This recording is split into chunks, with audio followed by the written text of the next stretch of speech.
Ang kwento ay nagsisimula sa isang batang lalaki na nagngangalang Light na umalis ng kanyang bahay at lugar na kinalakihan para maging adventurer at kumita ng pera para sa pamilya niya. Sa guild, unang beses siyang nagpa-register at siya ay tinataka ng pinakamababang rank na F. Ang kanyang abilidad ay isang gift na tinatawag na Unlimited Gacha, isang kapangyarihan na bumubunot ng random na cards at ginagawang totoong items. Malakas sana pakinggan pero puro basura ang unang bunot niya tulad ng baluktot na tinidor at iba pa. Kumuha pa rin siya ng maliliit na trabaho at maghapon nagtrabaho pero halos sapat lang ang bayad na kuha niya para sa isang murang kwarto. Sa kalsada, pinatumba siya ng mga beast folk. Sa mundong ito minamaliit ang mga human na parang walang kwenta at ninakaw ang kaunti niyang pera. Naiwan si Light na nanginginig at wala ng pera hanggang sa lapitan siya ng isang elf na si Sasha, niyakap siya para kumalma at inalukan ng tulong. Ipinakilala ni Sasha si Light sa party nila, ang Concord of Tribes, mataas ang level nila at sinasabi nilang pangarap nila ang mundo na walang pangmamaliit na makakamit nila sa pamamagitan ng kanilang party na binubuo ng lahat ng siyam na iba't ibang lahi. Kailangan nila ng human upang mabuo ang kanilang party, kaya inimbita nila si Light at siya naman ay pumayag. Pumasok sila sa isang high-level na abyss dungeon. Ang tanging ginagawa lamang ni Light ay umiwas sa mga atake ng kalaban at gumawa ng tsaa dahil sa baba ng kanyang level at experience habang ang iba naman ang pumapatay ng mga kalaban. Pero peke pala ang kabaitan na pinapakita ng kanyang party members. Sinabi ni Drago na sisipain palabas si Light dahil wala siyang silbi. Umamin ng grupo na interesado ang mga boss nila sa gift niya dahil may kakayahan itong gawin siyang master level. Pinahirapan nila si Light, sinugatan, binaril, binugbog at plano nilang palabasing pinatay siya ng mga halimaw. Gumapang si Light palayo habang sugatan at takot na takot hanggang sa na-activate niya ang isang teleportation trap at bigla siyang nawala sa paningin nila at nakaligtas. Napunta si Light sa pinakailalim na level ng abyss, sugatan at mag-isa. May lumitaw na isang level 1,000 na halimaw at alam niyang sa level at kondisyon niya ay madali siyang mapapaslang nito sa isang iglap lamang. Imbes na sumuko, nanumpa si Light na maghihiganti sa lahat ng nag-traitor sa kanya. Wala na siyang ibang magawa, kaya ginamit niya ulit ang gacha at may lumitaw na magic circle. Lumabas si May, isang maid na may kalmadong panlabas, pinira-piraso ang halimaw at pinagaling si Light. Tinawag niya si Light na master at nanumpa ng loyalty at sinabi niyang siya ay level 9,900 at 99, isang sobrang rare na bunot mula sa kanyang unlimited gacha. Ipinaliwanag ni May na depende sa lakas ng mana sa paligid ang gacha. Sa ibabaw manipis ang mana kaya puro basura ang nakukuha ni Light. Sa malalim na dungeon, makapal ang mana kaya posible ang rare cards. Gusto ni May na patayin agad ang mga traidor na nagpahirap kay Light pero tumanggi siya. Gusto niyang lumakas at maghiganti gamit ang sarili niyang mga kamay at tutulungan siya ni May para mangyari iyon.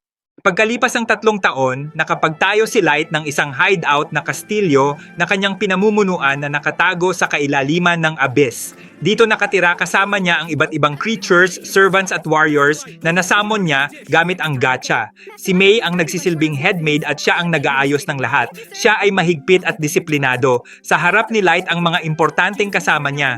Si Yuki na nag-i-scout at nagtatame ng mga beast, si Ellie na nag-aaral ng mga forbidden magic at gumagawa ng mga gamit para sa malaking plano ni Light, si Nazuna na may taglay na lakas ngunit maingay na nagbabantay sa castle, at si Jack na nagtitrain kay Light na tumatayong parang kuya niya.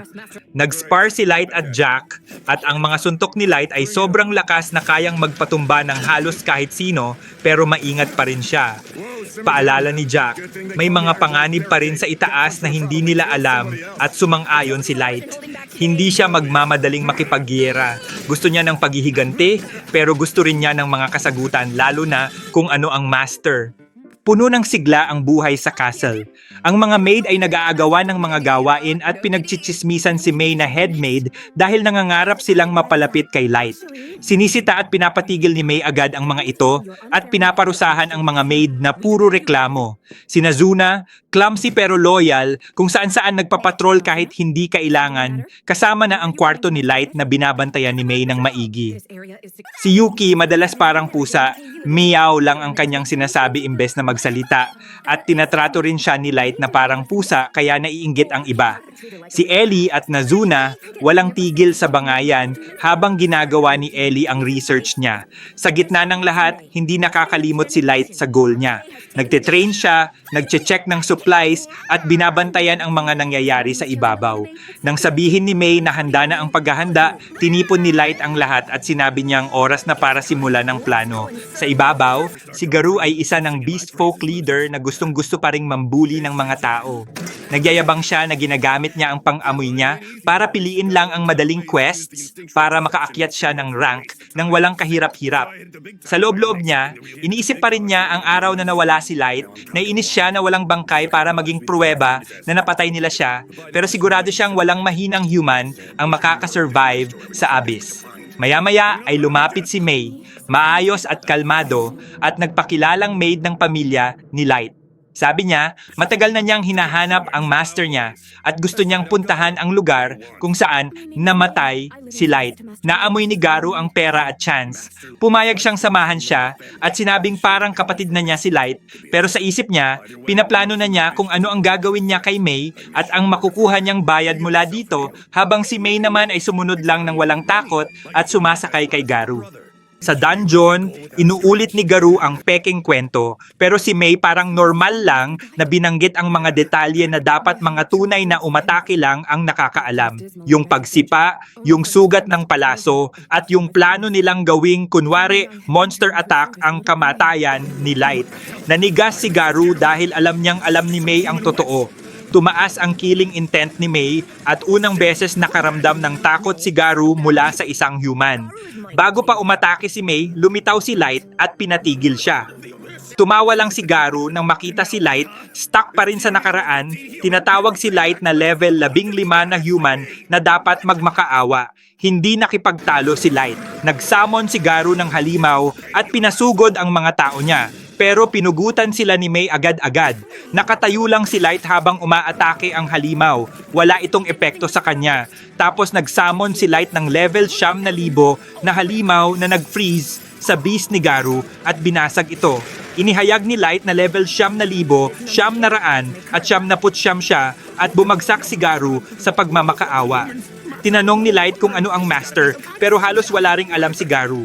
Kaya dinala siya ni Light sa throne room sa abyss at pinakita ang hukbo na kayang burahin ang mundo sa ibabaw. Sabi ni Light, may tinatago ang mundo sa kanya at pag nalaman niya ang totoo, doon siya magde-decide kung ano ang gagawin niya dito. Pagkatapos durugin ang yabang ni Garu, bumalik si Light sa dati niyang village at naabutan niyang wasak na ito. Di nila nakita ang bangkay ng kanyang kapatid na lalaki at babae, kaya ayaw niyang maniwala na patay na sila. Kahit sobrang lakas na niya, pinili ni Light na huwag muna magdeklara ng giyera. Kailangan niya muna ng impormasyon at gusto niyang imbestigahan kung ano ba talaga ang ibig sabihin ng master. Para makagalaw ng hindi napapansin, nagsuot siya ng mask at ginamit ang pangalang Dark sa surface. Kasama niya si Gold, isang loyal na knight na naka-armor, at si Nemu, isang assassin na sobrang devoted sa kanya. Kahit konting galit ni Light, handa agad siyang manumpa ulit ng loyalty. Pumunta sila sa City of Das, kung saan plano ni Light umakyat ng rank bilang adventurer, aralin ang lakas at galaw ng iba't ibang bansa, at maghanap ng clue ng hindi nahahalata ng Concord of Tribes ang tunay niyang pagkatao. Sa Das, nagpa-register ulit si Light at pinakamababang rank pa rin ang nakuha niya. Humihingi si Nemu ng special treatment pero tinanggap ni Light ang sistema at kalmado lang. Tumuloy sila sa inn ni Colonel at inupahan ni Light ang buong top floor, tapos naglagay siya ng silence at magic na pangkontra sa pag-espiya para safe silang mag-usap. Binalaan niya sila na huwag masyadong magpapansin kasi walang silbi ang paghihigante kung tatakbo at magtatago ang mga target niya. Pagkatapos, pumasok sila sa local dungeon kung saan nag-aaway ang elves at dwarves tungkol sa pagmamay-ari. May hooded elf at grupo niya na sumingit sa pila at pinuna sila ni Light. Mukhang lalaban yung leader leader pero umatras ito para umiwas sa gulo bilang payo ng kasama nito at nagsabing hindi pa sila tapos. Ipinaliwanag ng mga local kids na sobrang laki ng mga floor kaya madalas nagka-camp ang mga party overnight. Ginamit ni Light ang cards para makalipad ang team niya at mabilis na bumagsak sa mga unang floors kaya mabilis na nakausad ang kanilang grupo at nakakuha ng atensyon bilang rookies. Sa mas malalim na palapag, nakasalubong ng grupo ni Light sina Elio at mga kaibigan niya. Sinagip ni Light ang mage nila mula sa nakatagong ahas, kaya mabilis nilang napansin na malakas si Light kahit mukhang rookie. Tapos lumabas ang giant scythe mantis. Matalino ito, kayang i-counter ang magic, at sobrang tibay. Gusto ni Elio umatras pero sinabi ni Light na sila na ang bahala. Humarang si Gold at binlock ang mga strike ng mantis habang tinuturo na sa pamamagitan ng timing ay pwedeng gawing offense ang defense. Sumuporta si Light gamit ang fire arrows at nung i-deflect ng mantis, kinontrol ni Light ang mga arrow sa hangin at ibinalik sa target, patunay na kaya niyang gumamit ng advanced magic ng walang chant. Tumakas ang mantis sa paglipad pero tumalon si Nemu at tinapos ito. Akala ng mga bata S-rank adventurers ang nakita nila hanggang umamin si Light na F-rank pa rin siya sa papel. Inimbita ni Elio ang party ni Light na mag-camp. Si Mia, kapatid ni Elio, sobrang curious sa voiceless spells ni Light at ipinaliwanag niya ang tatlong klase ng spells. Combat magic para sa isang target, tactical magic para sa malawak na area, at strategic magic na kayang baguhin ang paligid pero kinakailangan ito ng maraming mage para maisagawa. Sabi nila, mahina raw ang humans sa magic kaya nagulat siya sa kayang gawin ni Light. Ibinahagi rin ng mga bata ang goal nila. Kumita para makapasok si Mia sa Mage Academy dahil namatay ang parents nila sa epidemic. Mas mahalaga kay Mia na magkasama pa rin sila kaysa sa status at nirerespeto iyon ni Light. Ikinwento rin ni Light ang nakaraan niya. May mga peklat pa rin siya at naghahanap siya ng lunas. Bago sila maghiwalay, binigyan ni Mia si Light ng ointment para sa burns bilang pasasalamat. Binayaran iyon ni Light ng SSR Wish Bracelet na pwedeng magdulot ng maliliit na milagro. Isinuot agad ni Mia bilang pangako na magtatagumpay ang party nila. Pagbalik sa DAS, na-impress ang guild sa mga gems na dinala ni Light at may mga bulungan tungkol sa Black Molly, yung kakaibang nickname ng party niya. Dalawang human adventurers, sina Suvelin at Gilbert, in-encourage si Light, sinabing nagbibigay siya ng pag-asa sa humans laban sa pangmamaliit ng ibang lahi.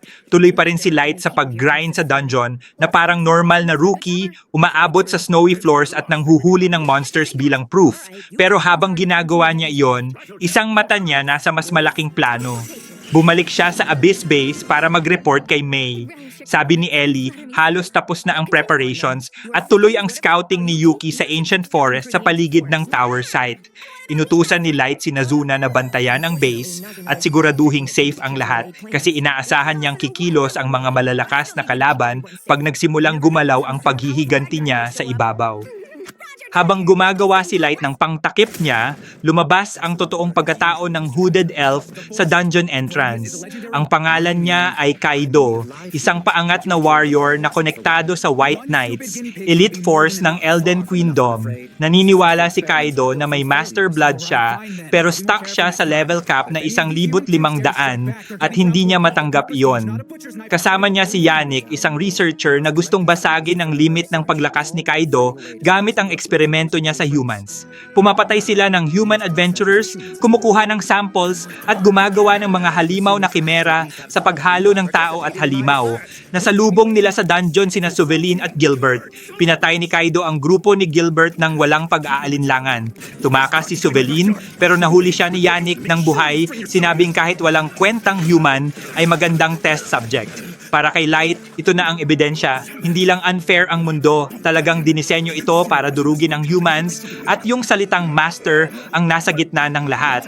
Na-promote si Light sa rank D pero ayaw siyang itaas pa ng guild kung walang sobrang laki na achievement.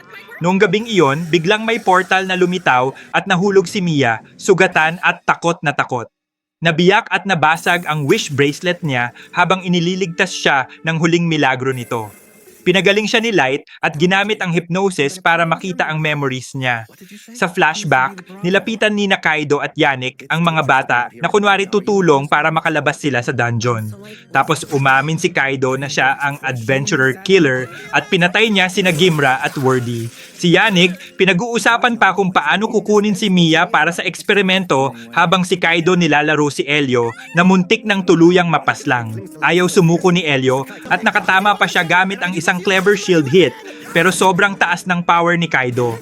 Tumakbo si Mia hanggang sa nag-activate ang bracelet at na-teleport siya palayo. Pagkatapos ng memory, naging blanco ang mukha ni Light. Nakahanap na siya ng target na talagang dapat durugin. Pinagaling ni Yannick si Elio, hindi dahil mabait siya, kundi para manatiling material para sa eksperimento niya. Nagreklamo si Kaido na nakatakas si Mia. Natakot silang mahahabol sila ng White Knights kapag kumalat ang balita tungkol sa kanila, kaya maghahanda na sana silang tumakas.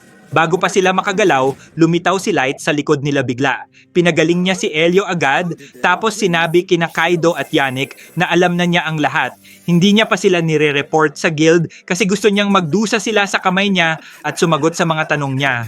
Umatake si Kaido gamit ang Grandiose, kumpiyansang hindi kaya ng human sumabay.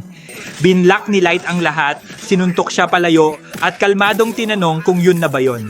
Nag-summon si Kaido ng elemental blades at umatake mula sa iba't ibang anggulo, pero pinakita ni Light na mage talaga siya. Nag-cast siya ng advanced ice spells ng walang chant. Nabasag ang yabang ni Kaido. Ngumiti si Yannick at nagdesisyon na ilabas ang research niya para baligtarin ang sitwasyon ng laban. Naglabas si Yannick ng mga chimera, human-monster hybrids. Napansin ni Light na paulit-ulit na niyang ginagawa ito sa iba. May isang chimera na pamilyar. Si Suvelin iyon, ginawang halimaw. Pinagpira-piraso ni na Gold at Nemo ang mga chimera, pero nagre-regenerate sila agad. Tumawa si Yannick, sigurado siyang hindi sila mananalo. Doon tumigil si na Gold at Nemo sa pagpipigil at inilabas ang special skills nila, tumama ng sakto para tuluyang maputol ang regeneration. Nagpanik si Yannick at tatakbo sana, pero binagsakan siya ni Nemo ng malakas at nawalan siya ng malay. Nakita ni Kaido na bumagsak ang partner niya at tuluyan siyang nagwala. Ayaw niyang matalo sa isang human, kaya pinwersa niya ang ultimate form ng Grandiose, parang whip weapon na kayang humiwa sa hangin. Hinampas niya ng todo, akala niya iiwas o mapupuruhan na si Light, pero hindi gumalaw si Light. Nakatayo lang si Light habang tumatama ang ultimate strike ni Kaido. Wala itong epekto. Tinawag ni Light si Kaido na pathetic at sinabing hindi siya bagay tawaging hero. Binigyan pa niya si Kaido ng last chance. Kung magasgasan niya si Light, papatawarin niya siya. Pero nagpanik si Kaido at tumakbo, patunay na puro yabang lang ang hero talk niya.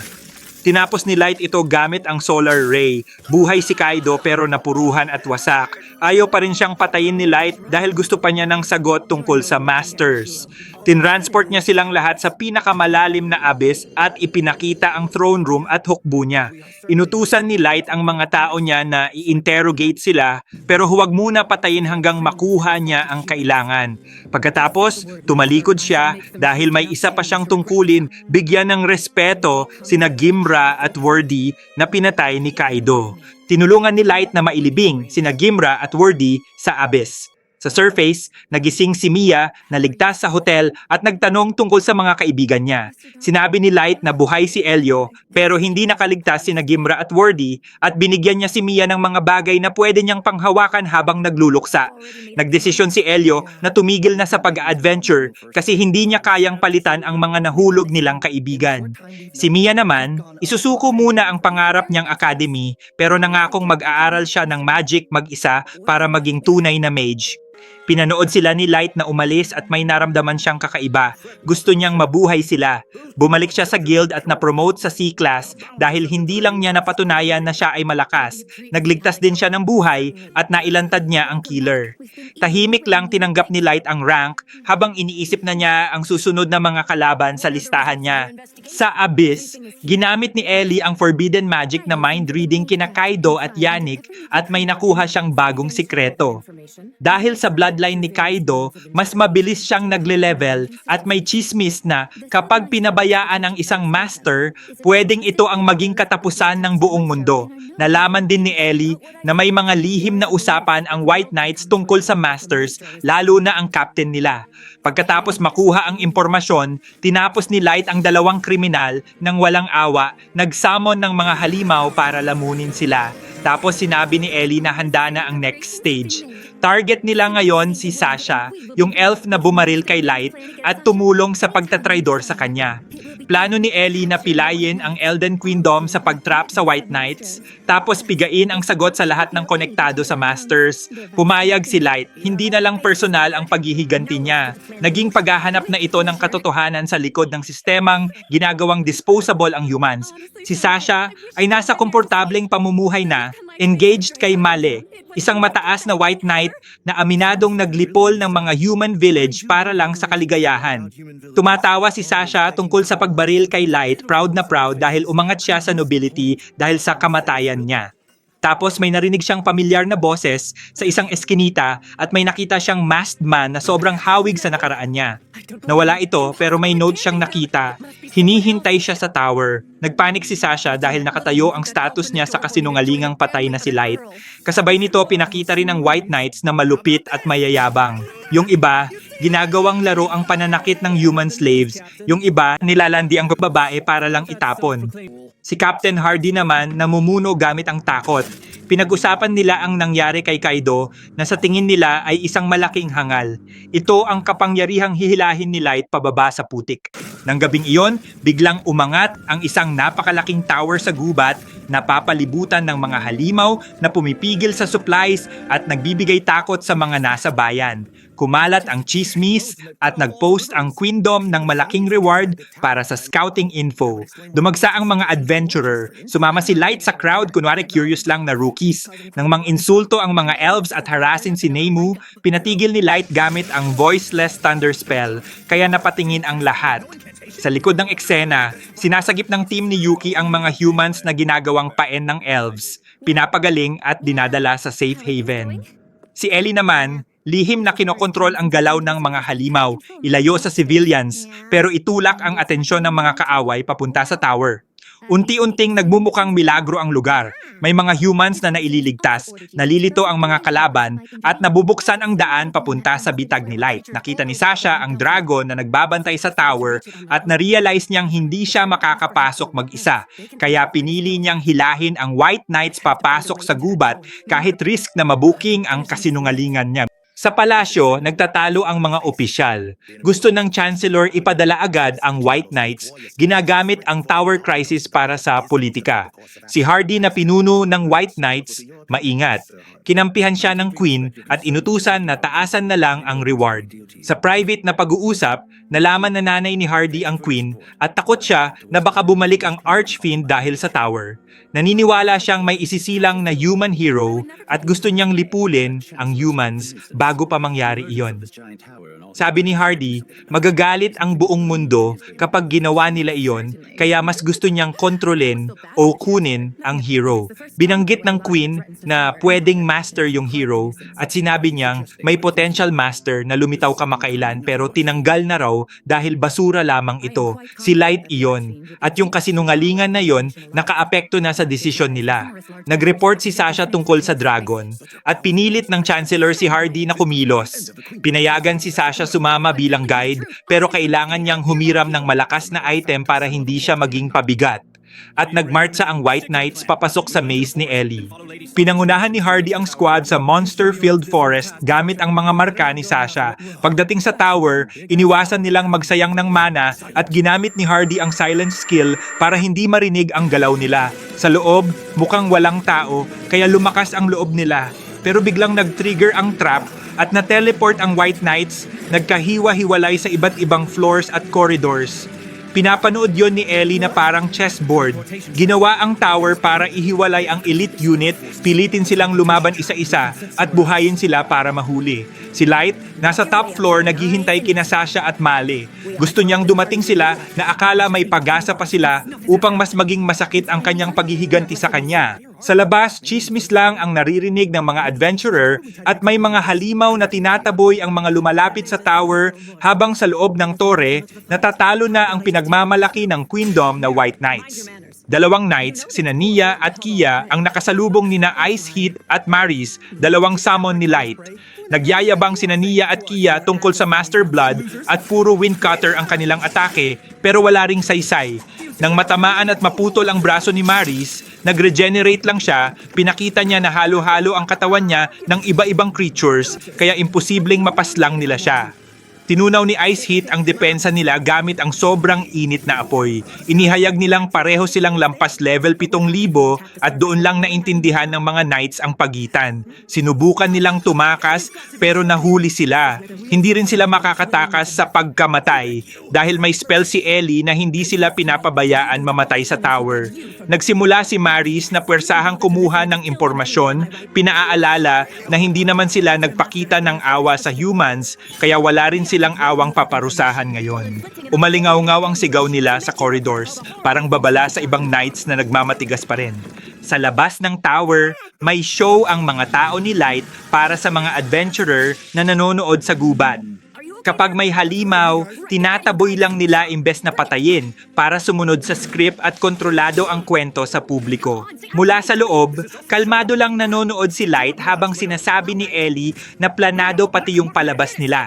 Simpile ang goal, magmukhang malaking misteryo at krisis ang tower, panatilihing malapit ang mga adventurer at pilitin ang Queendom na kumilos habang ginagawa ng tunay na puwersa ni Light ang tunay na trabaho sa loob.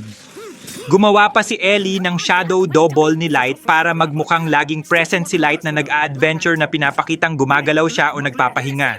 Hindi lang ito paghihiganti. Ginagawa ni Light na entablado ang mundo kung saan ang mga kalaban niya walang kayang gawin kundi tanggapin lang ang posisyon na binigay sa kanila ni Light. Sa isang corridor, nakasalubong ng knight na si Sharfet si Suzu, isang mahiyain na gunner, at si Loach, partner niya. Sinubukan ni Sharfet landiin ito tapos umatake gamit ang invisible crossbow at explosive shots na parang humahabol na aso. Tahimik lang si Suzu na umilag at bumaril pabalik ng bullets na may epekto na nagpapahina. Kada tama, mas bumabagal at humihina si Sharfet hanggang bumagsak siya sa ulan ng bala. Tinapakan ni Suzu ang ulo niya at sinabing mamatay siya pero pinigilan siya ni Loach. Utos ni Light ay pahirapan lang, hindi execution. Na-realize ni Suzu na napasobra siya at umiyak, hindi dahil naaawa siya, kundi dahil ayaw niyang laging pinipigilan ang sarili niya. Binabaluktot ng tower ang mga tao. Pinapalabas nito ang totoong ugali ng lahat, ganun na lang din ang pangit na ugali ni Sharfet. Sa kabilang laban, sinugod ni Mas si Jack, ayaw maniwala na totoo ang level ni Jack. Binlock ni Jack lahat, tinulak lang si Mas na parang laruan at kalmadong sinabing subukan niya pang magseryoso. Nag-power up si Mast sa pagsunog ng sariling life force papunta sa weapon niya, desperado patunayan na mabuting knight siya. Sagot ni Jack, iron-blooded barricade, tumigas ang katawan niya na parang diamond. Nabiyak ang weapon ni Mast sa impact at isang suntok lang ni Jack, bagsak siya. Nabuhay lang si Mast dahil sa magic ni Ellie na hindi pinapayagan na mamatay ang mga knights sa tower. Malupit ang lesson, kahit mamatay ng may dangal, hindi nila magawa. Sigurado ang talo nila at nakaschedule ang paghihirap nila. Habang bumabagsak ang mga knights isa-isa, nakikinig si Light sa huling mga yabag sa hagdan. Papalapit na sina Sasha at Male. Hinarap ni Captain Hardy si Nazuna. Unang hataw pa lang ni Nazuna, nasira niya ang pader sa likod ni Hardy, kaya napilitan si Ellie gumastos ng mana para ayusin ito. Lumabas si Ellie at ipinaliwanag kung bakit hindi namamatay si Hardy. Naglagay siya ng spell na pinapanatiling buhay ang mga knights sa tower. Naging seryoso si Hardy at ginamit ang silence skill, hinihigop ang stats ni Nazuna habang lumalakas siya. Gumawa siya ng kakaibang blade na hermit at naghintay ng perfect counter. Pero hindi nakipaglaro si Nazuna. Sumugod siya at sinuntok si Hardy sa pader ng malakas, bagsak ulit siya. Nagreklamo pa rin si Ellie sa damage at mana, pero chincheck ni Light si Ellie at napansin niyang nanginginig ang legs niya sa pagod. Sinabihan niya si Ellie na magpahinga. Natapos ni Nazuna ang trabaho niya. Nahuli si Hardy, wala nang pag-asa ang White Knights na baligtarin ang misyon. Tumingin si Light sa pinto ng throne room. Papasok na ang huling bisita. Pumasok sina Sasha at Male sa throne room at binati sila ni Light na parang mga panauhin. Inalis ni Light ang mask niya at sinabi kay Sasha na 3 taon na ang lumipas. Hindi matanggap ni Sasha na buhay ang batang pinatay niya. Aminado si Light na ilusyon lang yung burn marks na nakita niya kanina at pinigilan niya ang pagtanda niya para sariwa pa rin ang sakit sa isip niya. Na-realize ni Male na si Light ang master candidate na inutusan si Sasha na patayin. Ipinaliwanag ni Light paano siya na-teleport sa abyss, paano siya nabuhay, at paano niya ginawa ang tower para ma-corner si Sasha. Tumawa si Male at sinabing swerte sila. Pag napatay nila si Light at nakuha ang power ng tower, aakyat sila sa Royal Court. Sumunod si Sasha at sinabing ipapadala niya si Light sa impyerno. Sinabihan ni Light sina Yuki at Ellie na huwag makialam. Siya mismo ang haharap kay Sasha. Nagsamon si Sasha ng 3 Angel Knights gamit ang Phantasma weapon na Angel Ocarina. Perfect party sila, may attacker, may shield, may healer. Sinira ni Light ang tank at tinira ang healer pero niresamon ni Sasha sila ng paulit-ulit. Si Male, dumagdag gamit ang Noble Shield na nagre-reflect ng attacks at kaya pang mag-buff sa Angels kaya nakakatakas sila sa restraints. Nang asar si Sasha, sinabing hindi kayang talunin ng humans ang tunay na teamwork. Ibinunyag ni Light ang tunay niyang level, 9,999, pero sinabi ni Male na ilusyon lang iyon, ayaw maniwalang kayang maabot ng human ang ganung taas. Tumawa si Light, naglabas ng madilim na aura, at nagsalita ng code para tanggalin ang limiter. Nag-transform ang weapon niya bilang Genesis-class God Spear at parang bumigat ang hangin. Sumugod ang mga angels pero nabasag ang mga sandata nila pagdikit pa lang. Isang hampas lang mula dito at burado sila. Sinabi ni Male na delikado ang spear at naramdaman ni Light na parang nasusunog ang kamay niya pero tuloy pa rin ang lakad niya pasulong. Nagsamon si Sasha ng Archangel at inutusan itong tapusin si Light gamit ang Holy Javelins. Isang tira, 3, sunod-sunod pa, pero binabasag lang ni Light lahat at tinabas ang Archangel sa isang strike. Nang subukan ni Sasha isamon ulit, gumuho ang Angel Ocarina parang binura ng Genesis Spear. Pagkatapos, hinarap ni Light si Male at dinurog ang shield niya. Sinubukan ni Male mag-teleport gamit ang feather pero walang nangyari. Ipinaliwanag ni Light na naka-jam ang teleport sa tower at kinumpirma ni Ellie na original spell niya iyon. Kumapit si Male sa huling pag-asa, sinabing darating ang ibang knights para iligtas siya. Binuksan ni Light ang pinto at nakita ni Mal ang totoo. Talo at bihag na ang White Knights ng mga kasama ni Light. Namatay ang kumpiyansa ni Sasha. Gumuho ang plano ni Male. Nakulong sila sa kwarto kasama ang taong itinapon nila noon.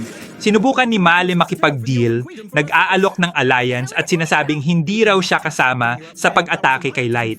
Pati si Sasha, tinalikuran niya, tinawag niyang kahihiyan at sinabing ayaw niya talaga rito. Bumagsak si Sasha habang iniwan siya ng partner niya. Nag-alok pa si Male na patayin si Sasha para pasayahin si Light pero inutusan ni Light si Ellie na siya ang bahala kay Male. Tinrap ni Ellie gamit ang vines, kinalkal ang utak niya at pinatay siya pagtapos na. Sinabi ni Light kay Sasha na siya na ang susunod pero hindi pa siya papatayin. Kailangan niya pa rin ang buong katotohanan tungkol sa Masters. Nagmakaawa si Sasha, sinubukang manukso pero pumalpak ito. Binalik ni Light ang palaso na ipinangbaril niya noon at inutusan si Maris na dalhin siya para sa walang katapusang torture. Pagkatapos, sinelyuhan ni Light ang power ng God Spear pero bumagsak siya dahil sa backlash na dulot ng power nito. Sabi ni Ellie, yung spear ang nag-iisang X-rank card na nakuha ni Light sa ilang taon at sobrang delikado nito kaya ilang S-rank na tao pa ang kinailangan para masil ito. Hindi sigurado ang lahat kung gaano kalaki ang pinsalang nakuha ni Light sa paggamit nito at naghihintay lang sila sa paggaling nito. Habang nagpapagaling si Light, nagpanik ang Surface. Nawalan ng contact ang elves sa White Knights at ayaw nilang maniwala na matatalo si Hardy. Tapos dumating si Ellie sa Elven Castle kasama ang hukbo ng mga dragon at nagpakilalang Witch of the Tower. Humingi siya ng sagot tungkol sa pag-invade, nagpakita ng lakas sa pagwasak ng malaking area at tinusok ang mga guard gamit ang napakalaking puno na kumakain ng dugo at laman. Binasa ni Ellie ang isip ng Queen at nakita ang galit at puot nila sa humans. Nagbigay siya ng utos, palayain lahat ng human slaves at bigyan ang humans ng sariling kalayaan. Kung hindi, buburahin ng mga dragon ang castle. Wala nang choice ang Queen kundi pumayag. Kahit hindi gumalaw si Light, binabago na ng paghihiganti niya ang batas gamit ang takot. Ngayon, naiintindihan ng elves na ang tower ay hindi problemang masosolve nila gamit ang yabang o politika. Babala ito na may bagong kapangyarihang pumasok sa mundo. Nagtipon ang mga humans mula sa iba't ibang bansa sa paligid ng tower at imbes na puro gulo, nabuo ang isang simpleng village. Nagtutulungan ang mga tao at pati mga bata nakakapaglaro malapit sa mga halimaw dahil kontrolado ni Yuki at safe ang paligid. Bumalik si Light at pinanood ang pagbuo ng settlement. Sa loob ng 3 taon, sinasabi niya sa sarili niya na kung sobrang bulok ang mundo, baka lunurin niya ito sa despair pag nakuha niya ang katotohanan. Pero nung nakita niyang may mga taong kaya pa ring gumawa ng kabutihan kahit grabe ang pagdurusa nila, nagbago siya. Nagdesisyon si Light na protektahan ang mundo, hindi sirain. Kailangan pa rin niya ng sagot tungkol sa Masters at hindi pa tapos ang revenge list niya. Pero ngayon gusto rin niya ng future na hindi minamaliit ang humans at hindi nakabase ang estado at karangalan sa likod ng titulo. Tumingin siya sa mga kasama niya at isa-isa silang nanumpang tutulungan siya para gawin iyon.